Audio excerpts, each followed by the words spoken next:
We Are Not Ourselves tells the story of three generations of the Irish-American Leary family as they move from Woodside, Queens to Bronxville, New York in pursuit of the American dream. And at the heart of the book is this character, Eileen Leary.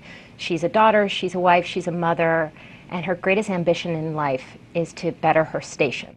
When I read this novel, the morning after I read it, my assistant and I sat at this desk and repeated scenes and phrases from the book, weeping, passing a box of Kleenex between us. The book is so powerfully moving, and everyone who reads it has a reaction to it that's almost like a communion. They find things that remind them of themselves, that remind them of a greater thematic existence. And I think that the way people react to it is what makes this book so special. Matt Thomas spent 10 years writing this novel. He had his MA from Johns Hopkins, and his MFA from UC Irvine, and he had put 2 novels in a drawer. And he had a change in his circumstance in his own life that kind of inspired this novel.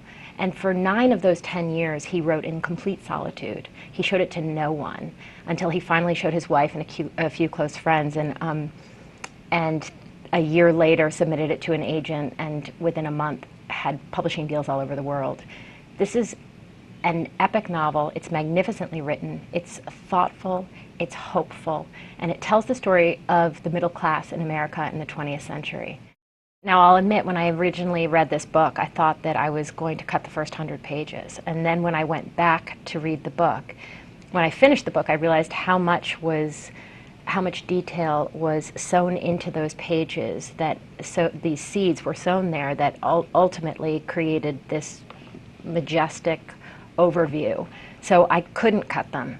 But I needed a bridge part for him. He called it the salad days in conversation, and that became the second part of the book.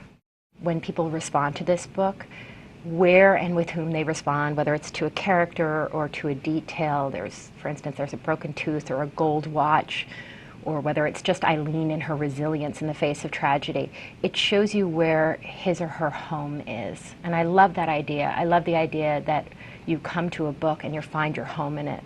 And I think that readers will do that time and again with We Are Not Ourselves.